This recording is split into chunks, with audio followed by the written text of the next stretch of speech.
Rico Rocks 2001 here. I'm making a new video because, well, I wanted to show you my NES Top Loader that I've had for quite some time.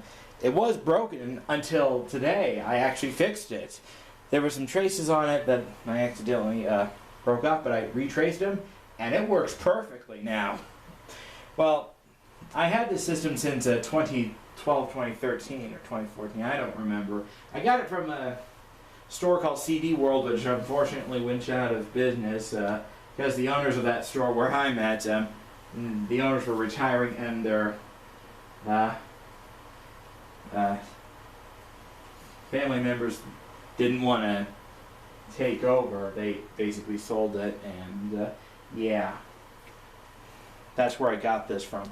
That's also where I got my limited edition Pokemon N64, which I've shown in another video, the American one, not the Japanese one. But back on topic, at some points the top loader had a problem and I fixed it.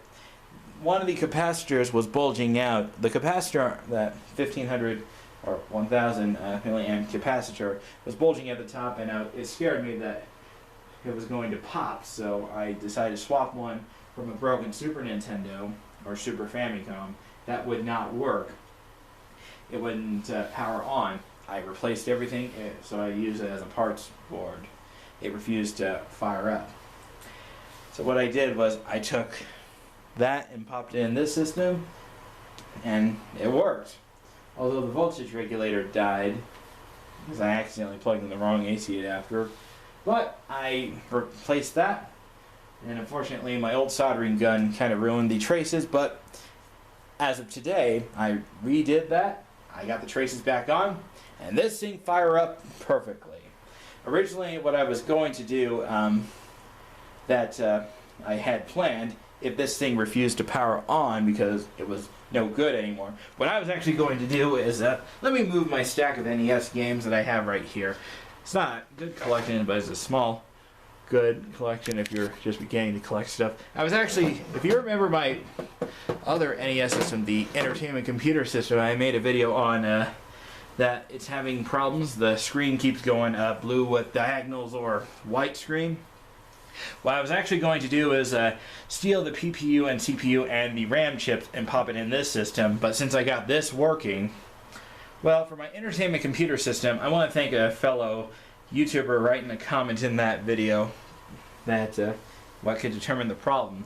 I did try the method where you leave it running for 20 minutes and then it'll eventually read the game. You would have to heat up the board, and that didn't work for this entertainment computer system. But it's not a total loss. I did clean the pin connector and made sure the traces on the 72 pin connector is flowing like it's supposed to. So I think either the RAM or the PPU or CPU was bad. If anyone has one of these systems and has the same problem, feel free to let me know. It doesn't have to be this exact NES clone. It could be the Micro Genius or any hardware NES clone or the real NES with the same problem. Because I tested everything else. The capacitors are fine. The cartridge slot works just fine. It's got to be something, the PPU or CPU. I did clean the board, so it should be working just fine. Let's get this out of shot and just show the top loader in action. If you've never seen a top loader before, well, it's basically Nintendo's second design instead of front loading, just like that NES clone. I don't have a real NES because I sold it to my good friend Phase Doom Guy. He has a real toaster NES. I just have this clone system, so it does.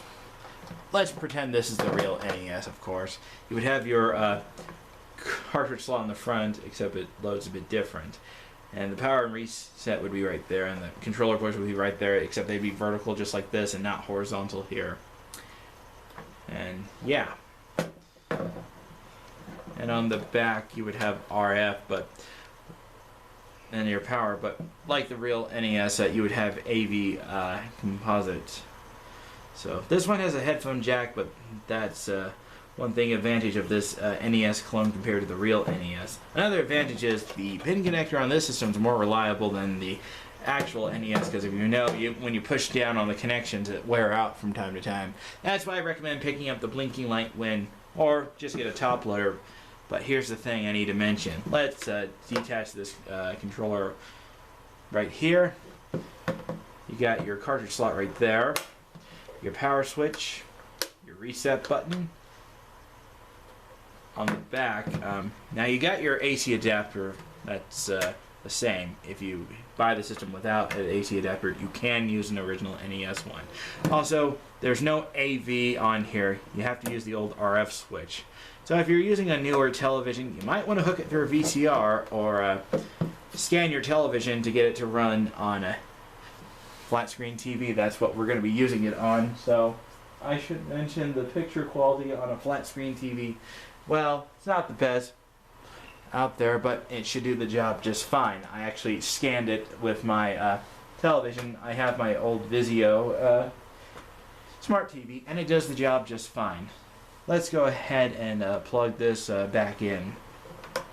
And also, there are two versions of the top loader. Mine's an earlier model. This is a NN1055415552. If there's one that says 106, it's the revised motherboard. If you're after a NES top loader, try to look for one that has a revised motherboard and not an earlier one. If you get an earlier one, you might want to do the AV mod because the picture quality is not the best. Another way to tell the differences between the earlier and the later ones is the earlier ones have a picture of Mario walking.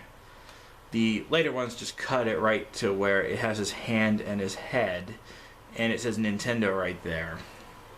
Similar to what you would find on a Nintendo 64 or Game Boy Color. Well, with the 1-800 sticker, if you know what I mean. But I'm sure you want to see me go ahead and demonstrate the system in action. Let's go ahead and demonstrate the system in action. I'm going to demonstrate it with a game. I'm going to grab, let's see, well, go through my collection. Let's try a game that I haven't tried, that I got from a thrift shop for only $10. This is RC Pro RAM, or Pro AM, 32 tracks of racing thrills. I got this for $10. Apparently some guy named Taylor had this game, so he wrote his name on it. Let's go ahead and point this to the television, and yeah. Let's go ahead and get the system right in action. Fire up the system.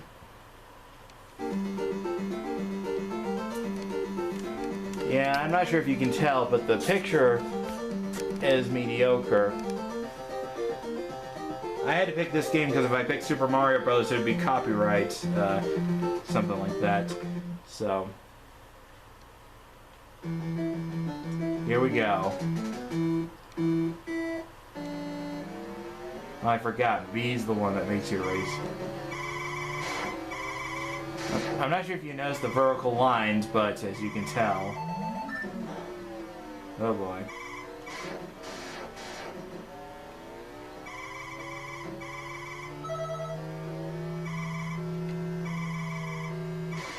Almost. Come on. Yeah. Trying to play this through the video finder is not the best idea. I got third place. I got a bronze. Here we go. That's what I also get for not,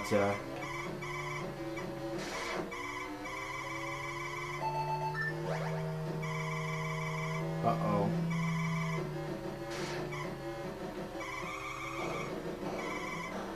Oh boy.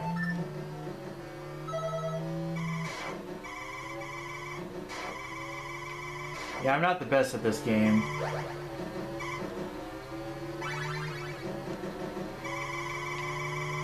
Oh, look at that. Ha! From third place to hero.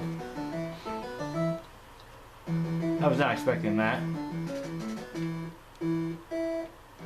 Here we go. Wow. Woo, woo, woo. That's right.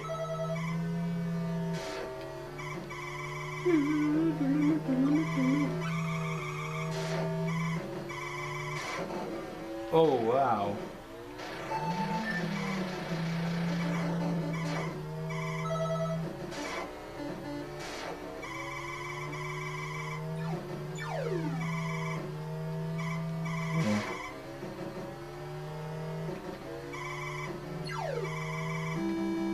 I got third. Okay, that's enough of this game. Anyway, that's RC Pro AM. And if you want to see a good example of Super Mario Brothers, alright, let's not get in trouble, but here you go. Take a look at that screen. I don't know if you can notice, but I'm going to zoom in on the camera.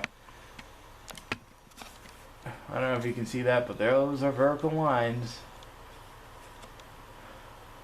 And look at the sky. I don't know if you can see this well, but it's very noticeable in person.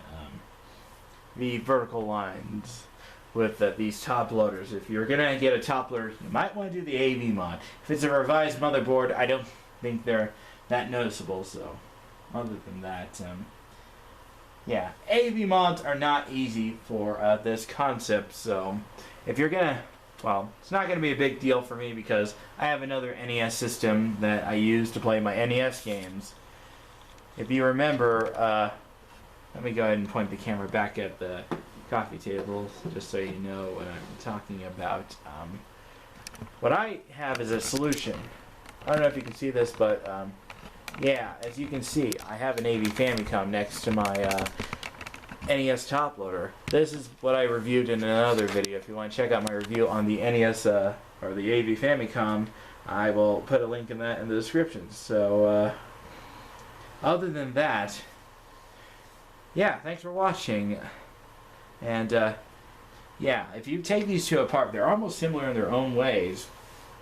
You should look up World and Nintendo's video on comparison between the AV Famicom and the NES 101 Top Loader. These two are actually similar in design in some ways. But other than that, thanks for watching. This is Rico Rocks 2001 signing off. Have a good one.